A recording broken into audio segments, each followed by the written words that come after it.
Hi there, everyone. My name is Jim Hefner. I am one of the founders of the Student Physical Therapist, and currently I practice in Boulder, Colorado in a cash-based physical therapy clinic. In today's lecture, we're going to go over the cervical spine, specifically covering the anatomy and biomechanics. So with that, some objectives are going to be to gain a more thorough understanding of the anatomy and biomechanics of the cervical spine. That is going to help us with our differential diagnosis in later lectures. It's going to help us with our treatment, our palpation. Understanding where the anatomy is going to be key for some of those things later down the line. And you'll see that we talk a lot about pathoanatomy. Our pathokinesiology, we kind of go away from the pathoanatomy or the anatomical structures as the source of pain. But regardless, it's important to understand where the anatomy is so that you can better direct your treatment. Also, we're going to identify bony and soft tissue anatomy and understand the anatomical significance of each structure. One thing that we'll talk about really in detail is the vertebral artery and the path of the vertebral artery, because it's important to understand when you're performing that test, even though it doesn't have the best sensitivity or specificity, to know where it runs and why certain positions can place extra stress on it. Also, understand the biomechanics of the upper cervical versus lower cervical spine. The C0 to C2 region is much different in how it moves versus the C3 to C7. And then also describe the path of the vertebral artery and reasons why VBI or vertebral basilar insufficiency may occur. So we're really going to hit on that quite a bit. A quick quiz here. Some of the stuff you may know already, some of it you may not know, but this is really what we're going to be getting into today. So first one, what structure is directly posterior to the dens? Now that is going to be the transverse ligament. And the reason it is important that the transverse ligament is just posterior to the dens, because that is going to prevent any translation of the dens into the spinal cord, creating any sort of upper cervical instability or creating a spinal cord injury. Question number two, the uncinate processes primarily limit what motion? Uncinate processes are in the cervical spine, as we'll talk about. They limit side bending. So I've worked with a lot of older people that come in with limited side bending motion. And the reason their side bending is limited is because of those uncinate processes are prone to osteophytes. Next, what motion primarily occurs at C1, C2? This is going back a little bit for certain people, but in the C1, C2 region, rotation is the primary movement. What is the closed pack position of the cervical spine? That is going to be full extension. So full extension, if you would go reach your head all the way back, you can sense there's not a lot of movement. The open pack or mid pack position is just in midline. Closed pack, where there's not a lot of movement, things are really approximating, is going to be full extension.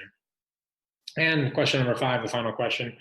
What structure does the vertebral artery pierce through after it emerges from the C1 transverse process? And that is going to be the posterior OA membrane. And that's important because really it's more for regional anatomy purposes. It's important to know that the vertebral artery passes through the posterior OA membrane. It's right by the C1 nerve. It's just in front of the occipital triangle. So understanding that association is going to be really important. So a little bit of overview of the cervical spine. There are 7 cervical vertebrae, as you can see in the picture. An even more general overview of that is the cervical vertebrae are really meant to protect the spinal cord. So if we didn't have this strong pillar, the articular pillar or the vertebral column protecting our nerves, then they'd be vulnerable for injury, and it really wouldn't allow us to perform the movements that we need with our extremities. It allows for a mobile head. So without having the proper mobility of the cervical spine, let's say someone's limited in their upper cervical mobility, then they're not going to be able to, let's say, to look over their shoulder when they're driving, or really any time that you need to do a quick sort of movement, you won't have that mobility if something is restricted in the C-spine. It's also closely integrated with our sensory and vestibular systems. As you know, in the upper cervical spine, there's multiple nuclei that go up into the TMJ region, that go up into the ear canal. It is directly related with how we move and our sense of perception in relation to space. I was taking a parkour training class, so kind of like a free running where you have to do all this jumping and rolling and things like that. And in the class, there was someone who was a high level triathlete. He'd done more like seven or eight Ironmans. And so all of his movements were just front and back. He was swim, bike, and run. Everything was in the sagittal plane of motion.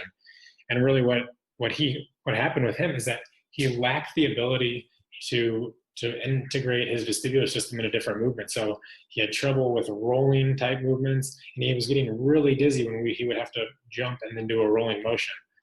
And that's key because it's not that he had something significantly wrong with him, but because his cervical spine mobility was really limited, he therefore wasn't tapping into his vestibular system, and that's causing multiple issues.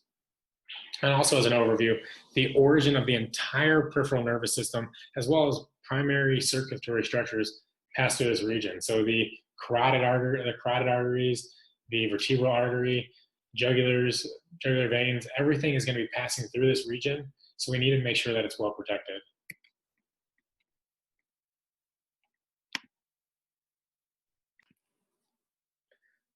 Next, when we look at incidence and prevalence, this kind of shows how much cervical spine disability and pathology occurs across our society.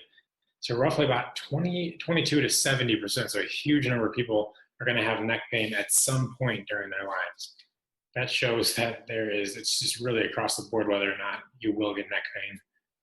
About 10 to 20% of the population report neck problems at any given time, and then that percentage increases with age. Now that doesn't mean that you're going to have neck pain as you get older. So age is not a risk factor for neck pain, but more so it goes back to a lack of movement or a lack of mobility as someone gets older, and that's going to increase their risk of having neck pain. Next, about 30% of patients with neck pain will develop chronic symptoms. So that's pretty significant. So if you have an episode of neck pain, there's a pretty good chance, or a 1 in 3 chance, that you're going to develop some sort of chronicity to your symptoms. 5% of people with neck pain are going to be disabled by their pain, which means they will no longer be able to work or be able to function with their normal daily activities because of neck pain. 42% are going to miss more than 1 week, and then 26% are going to have a recurrence of their neck pain within the first year. That tells me that we're not doing a good enough job once someone has an episode of neck pain, keeping their neck pain down and also giving them the proper education to say, hey, this is how you avoid it from coming back. That's our job. Something that we'll talk about, especially in later lectures, is this concept of pathoanatomy versus pathokinesiology. Pathoanatomy means that the anatomical structure is what is causing the pathology. Pathokinesiology is more of the poor movement pattern, or the kinesiology is what's causing the pathology, so a movement-based problem. We talk a lot about more of the movement-based problems as causing the issues, and that's really because of our deeper understanding of pain science these days. But with that, you'll see that as we go through this stuff, clear diagnostic criteria have really not been established for these various conditions. So we know that if someone has cervical radiculopathy, they're going to have decreased rotation, and they're going to have a positive swirling, positive distraction test. And we're ahead of a lot of different fields, in that we actually have research that helps back that sort of stuff up. But overall, with the majority of our problems, if someone comes in with just mechanical neck pain, there's not really clearly defined diagnostic criteria of how we should treat those people. And that's where the pathokinesiology is really important. Because the question really is whenever you work with someone, how much does that anatomical structure really matter? If there's a big red flag issue, let's say there's a serious pathology, then the anatomical structure might be more important. If it's just mechanical neck pain, probably desensitizing whatever the painful stimulus is going to be the real issue that we need to get down to. So when we're reviewing this stuff, the way I look at it is this person appropriate for treatment? Do we need to treat and refer, or can we just treat them in physical therapy? We're going to go over this topic of pathoanatomy or pathokinesiology quite a bit. So getting into the anatomy, as you can see here, we have the ligamentum nuchae, and that is going to be on the left side of the picture there. And that's important because it resists a big flexion movements, a lot of muscles attached there, so the upper trap attaches onto the ligamentum nuchae, but it helps provide some posterior cervical stability. Also, you can see here is that there is 7 vertebrae in the cervical spine. You can see the vertebral artery passing through as it goes to the transverse foramen. You can see that this is T1 because there is the demifacet, so where the rib is going to come off of there. So the first rib comes off of T1 right here. Then also you can gradually see how the spinous processes get larger and larger as they transition from cervical vertebrae into thoracic vertebrae. And so this is going to be C7, our vertebrae prominens, which is the most prominent vertebrae. And that's important clinically because we have that extension test where you can have someone just slightly extend their neck. C7, because it's so prominent, will remain there, and C6 will disappear into extension.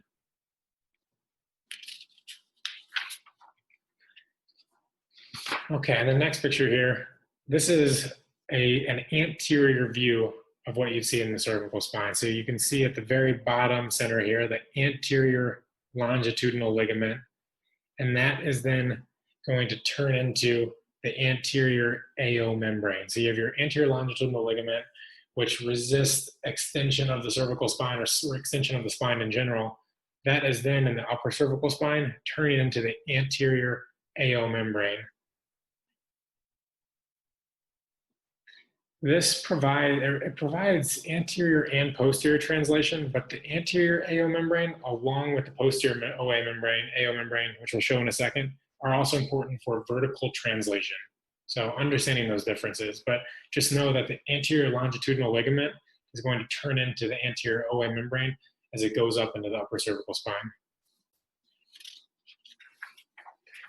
Also, the reason that we don't talk about the anterior AO membrane quite as much is that it is much more, that structure as it turns into the ALL, anterior longitudinal ligament, is much more prominent in the thoracic and lumbar spine. So it's just well researched and less well studied in the cervical spine. This is a good, if we look at the picture on the left, we can see a side view of what we were just looking at. So all the way on the left is the anterior longitudinal ligament, and that's going up into the anterior AO membrane, as you can see in the very top wording on the left picture. And then what we have next is going to be this posterior longitudinal ligament.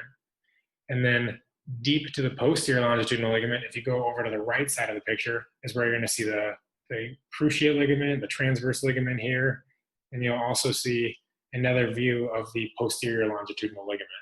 So that goes, if you have the anterior here, and then you have the body of the vertebrae, and then the posterior longitudinal ligament is on the back side of the body, but still in front of the spinal cord. So we're not even to the spinal cord, or we're not into the vertebral canal yet, because that is going to still be posterior.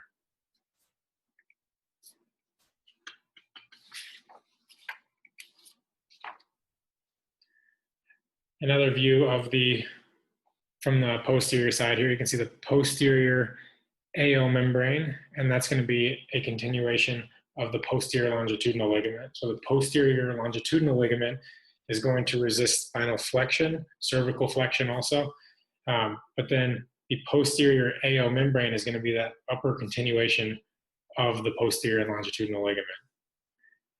The wording on this picture to the left, it says there's an arch for passage of the vertebral artery, as the quiz question suggested, and then also the first cervical nerve. And that's important because people that have, let's say are having cervicogenic headaches, we know that's highly related to decreased mobility in the upper cervical spine. So their C0 to C2 region is not moving properly. It's probably not allowing for normal nerve mobility in upper cervical spine, and that can lead to cervicogenic headaches. So the pattern of referral for the C1 nerve is going to be up into the posterior occiput and even referring around to the head, around behind the eyes, and that's very similar to the cervicogenic nerves.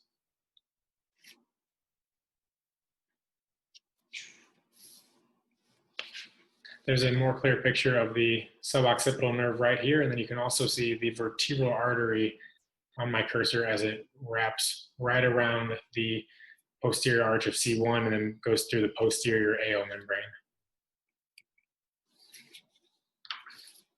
All right, another quiz question was talking about the vertebral artery. So why is it important and where does it run? Well, it's important because it provides about 11% of the blood supply to our brain. So if that gets occluded, then it can cause things like dizziness, dysphagia, difficulty speaking, difficulty swallowing, those 5 Ds and 3 Ns. Well, that's why it's important, because it gets blood supply up to our brain. Now, where does it run? Well, first of all, it branches from the posterior and superior portion of the subclavian artery. So if you look down at the bottom of the picture, you can see in red, it says subclavian there. The red is the whole subclavian artery, and a branch of that is then going to be the vertebral artery. It enters typically the transverse foramen of C1 or C6. Now, so there is some variability there, and you'll see that in some people it's on C5 or C4 even. For the most part, it goes through C6 transverse foramen. It's going to pass up through all the transverse foramen, and it's going to exit the C1 transverse foramen and wrap around the posterior arch of C1. Now that's important because as it's wrapping around, that is going to be a major point of tension, or where it can get stretched, and some occlusion can occur when you're doing your VBI testing. Next, it's going to pierce the posterior OA membrane, going to travel through the foramen magnum up to the brain, and then it becomes the basilar artery, and it helps provides blood supply to the brain. Getting back into the bony anatomy here, we can talk about the 7 cervical vertebrae. There are a few unique or key features in the cervical spine. First of all, what you can see with the body is that the body is going to gradually get bigger and bigger as you go from C3 down to C7.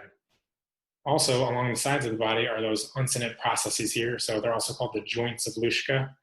But the uncinate processes, as you can imagine here, are going to limit side bending range of motion.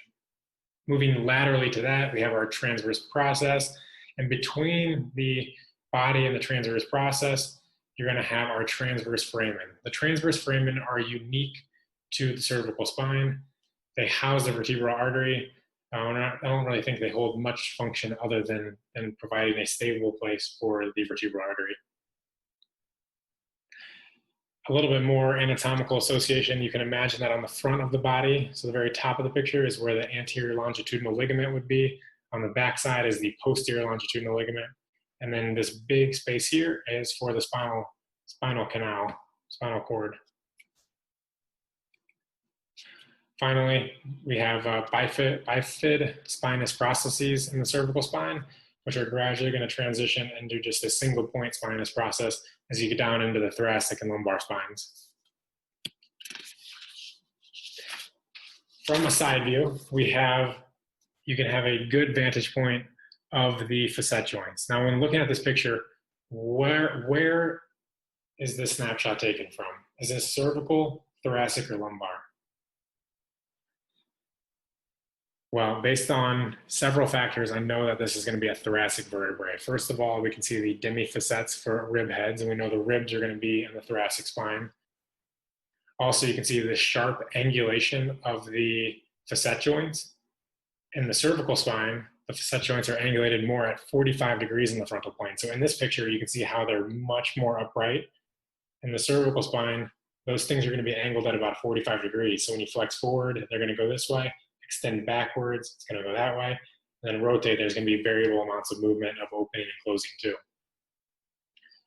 What's very important about the facet joints is that they're highly innervated. They contain a lot of mechanoreceptors, and that is going to be our feedback loop back to the brain. So mechanoreceptors, they help with positional awareness, they help with pressure sensitivity.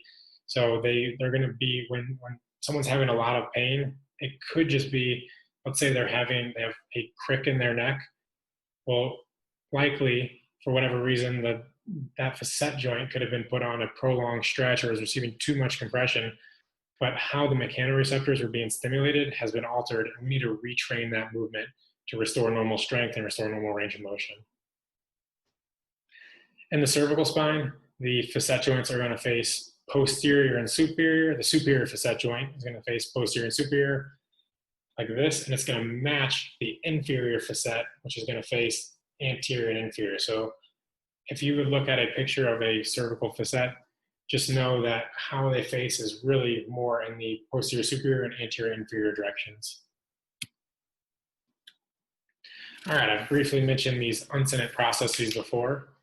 They run from C2-3 down to C7-T1, so they're not through the entire cervical spine, but just through a portion of it. And that's important because if they were up at C1, C2, it would really restrict the rotational motion, and we don't want that to happen. So there's a reason why that they are in this region. Uncinate from the Latin means uncus, which is like a hook type structure, and that's why you'll see a hook on either side of the vertebral body. They're going to limit side bending, as we talked about. They really are guidelines for flexion and extension. So they help guide normal flexion and extension range of motion. What is important with them is that in the cervical spine, we really don't have a lot of posterior lateral disc herniations.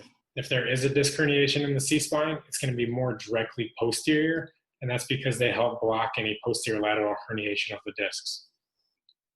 Unfortunately, as people get older, these things they are more prone to degeneration. So just know that if someone comes in and say it's a 55-year-old male and he has limited cervical side bending, that could be because his uncinate processes or his joints of Luschka, the uncovertebral joints, they all have the same meaning. They could be restricting his movement. Looking at some soft tissue structures here. The blue arrow is pointing to our alar ligaments. And on a real live human, those things are about the thickness of, let's say, a pencil, for example. So if you take a standard number 2 pencil, they're fairly thick structures. They can resist about 240 newtons of force. Now that probably doesn't mean a lot to a lot of people, but in relation, the ACL can have about 600 to 800. So they're about a third of the strength of what the ACL can resist. But that's why we also have the transverse ligament here. We have the cruciate complex, which also helps provide that upper cervical stability. As you can see in the picture, they attach to the dorsolateral surface of the dens and they travel up to the occipital condyles. So they go from the back outer side of the dens. If this is the dens right in the middle, they're going to go here and they're going to travel up and out to either one of the condyles. Their function is to resist flexion, contralateral side bending, and rotation. So if you are stressing someone's left alar ligament, the left alar ligament is going to be resisting right lateral flexion or right rotation. So that's why when you do right rotation, you can imagine that the left alar ligament is what is getting stretched or pulled, resisting that movement.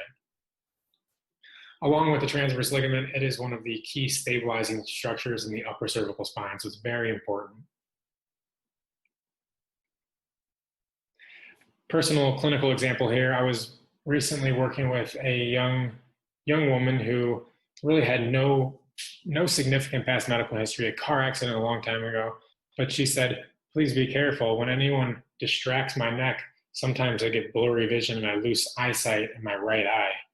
I thought that was first of all, it's important because she's likely something is going on that's causing that. It could be potentially an upper cervical nerve of some sort, or it could also be decreased ligamentous support in the C-spine.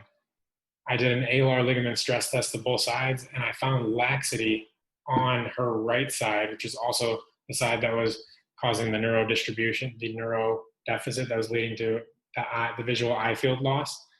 And I made sure that she's had this issue for a long time. She's living just fine without it. But I just said, hey, I'm not going to perform this for that reason. I just noticed this test.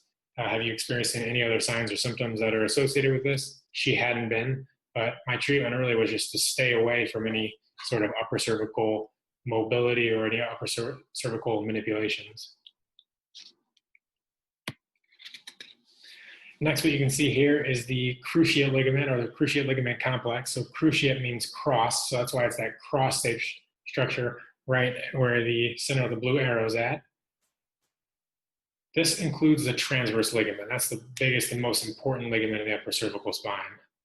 Its main functions here are going to be checking superior and inferior displacement of the transverse ligament. So this whole complex helps stabilize the dens and keep it in place to resist any translation into the spinal cord. Also, what's good is that here you can see peeled back is the posterior longitudinal ligament. So we're at a layer that's just in front of the PLL, or its superior continuation, which is the posterior OA membrane.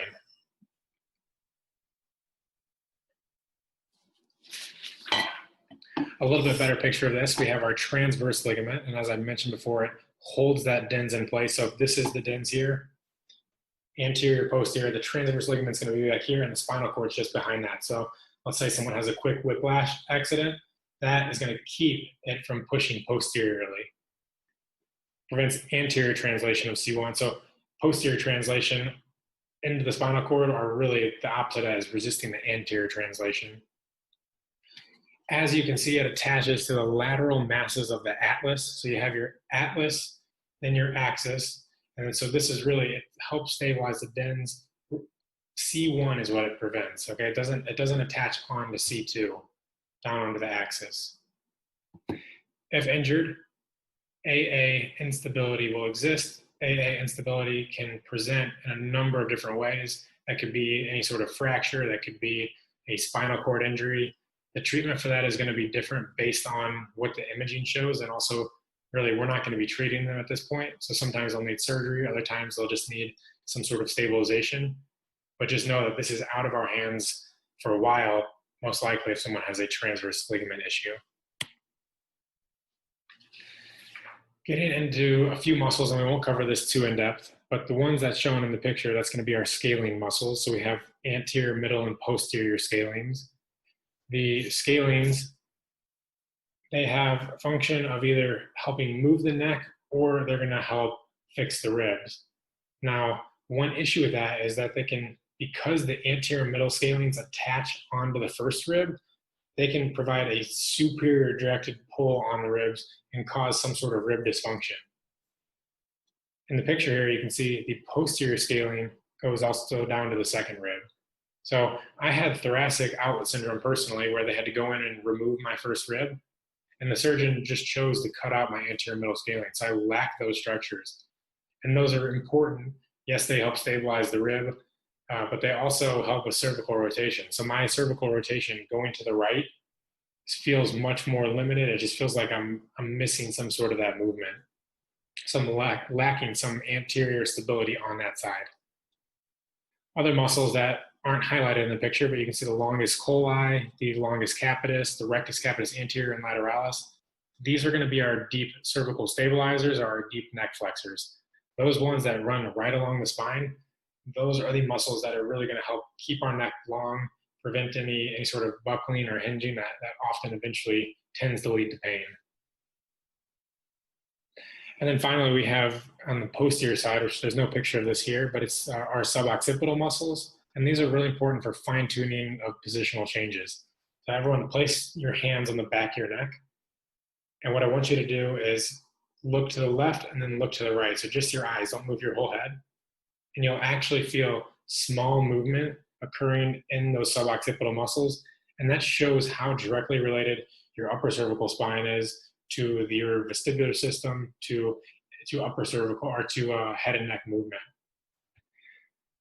Really important for people that have cervicogenic headaches. So let's say those muscles here, which are really important for kicking on and having positional changes. Well, if their muscles back here are getting fatigued or compressed, that can mess with their eyesight. It can mess with vestibular system. So very important clinically to make sure that the joints, those muscles are moving properly. Last slide here on anatomy and biomechanics is just some general information about the cervical spine. The resting position is going to be midway between flexion and extension. So just right here in this position, I have good mobility in all directions. If I go fully back into extension and try to rotate, I have less mobility because that's the closed pack position. So there is the least approximation of structures in that resting or open pack position. Closed pack is where there's approximation of structures, limited mobility. So that is full extension of the cervical spine. Finally, I don't see this clinically too much, but the capsular pattern of the cervical spine is side flexion and rotation are going to be equally limited, greater so than extension. So really with a capsular pattern, we don't see a flexion loss, but we see side bending and rotation, greater extension or greater loss than extension. Looking at the cervical arthrokinematics, what we're talking about here is how those facet joints are moving on one another. This can be thought of in two different things. So we're going to talk about it as right here on the next two slides. That's going to be the lower cervical spine, how we're going to talk about this. So from the C2-3 down to C6, C7. Upper cervical spine, the C0 to C2 region, is what we're going to cover next, and that doesn't apply to what we're talking about right here. As you can see in the pictures, with cervical flexion, I want everyone to flex their head all the way down towards their sternum now. You're going to have bilateral opening of the facet joints. So that the facet joints are going to be moving up and forward on each other. Now, if you extend all the way back, so extend your head all the way back, look up towards the ceiling, literally you can imagine bilateral facet closing where those facets are going down and back. It's the opposite movement of what's happening in flexion. And because it's happening on both sides, that is going to be an extension, which is different than our side bending and rotation. Understanding that's important for the side bending and rotation here. So as you can see in the picture, this is going to be cervical lateral flexion to the right. And so I want everyone to do that. As you laterally flex to the right, you're going to be closing down the right side and then opening up the left side of the cervical spine. That closing on the right side is essentially the same thing that you're doing with extension, that down and back movement. So in the picture on the left, the cervical flexion to the right, he's closing on the right and then opening on the left, essentially flexing on the left side and extending on the right side. The same thing is true for rotation. Again, if you rotate all the way to the right, look as far as you can, the right side is going to be relatively closing down. The left side is going to be opening up. A quick question example for everybody then. What's happening with left cervical side bending at the facet joint level? So what's that? Is the left side opening or closing? And is the right side opening or closing? So with left side bending, the left side is going to be closing down and the right side is going to be opening up. That's essentially extension on the left side, flexion or opening up on the right side. Now, this is a little bit different part here.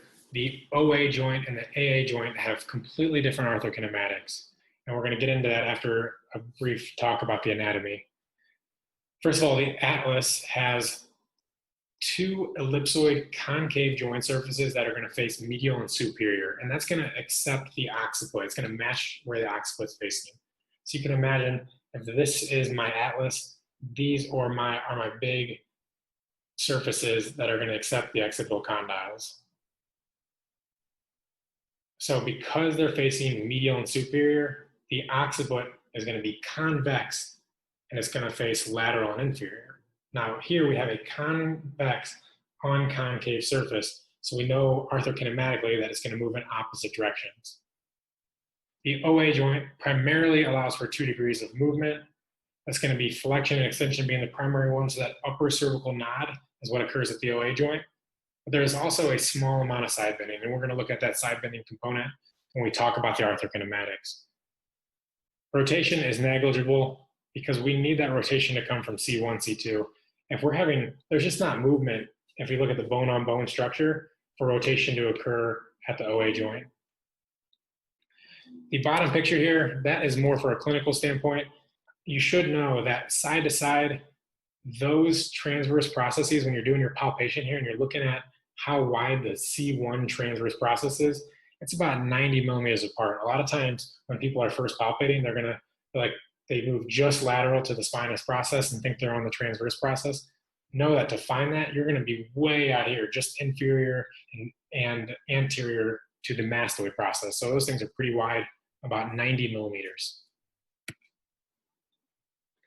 When we talk about OA joint biomechanics, as I mentioned in the last slide, the flexion and extension are going to follow the normal arthrokinematics, almost similar to the C3 to C7.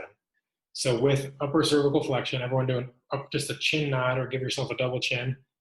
That upper cervical flexion, the condyles are going to be gliding posterior on C1. So the head is moving posterior, it's going to roll anterior, glide posterior. The opposite occurs with extension.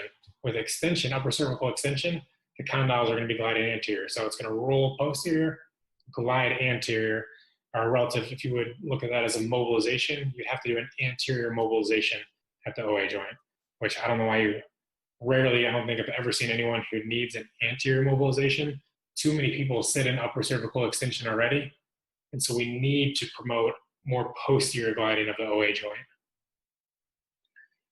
The difference here, and this is a very important distinction, is that side bending is completely different than OA flexion and extension. And this only applies to the C0, C1 joint. This doesn't apply to C1, C2. It doesn't apply to the lower cervical spine, only at the OA joint here.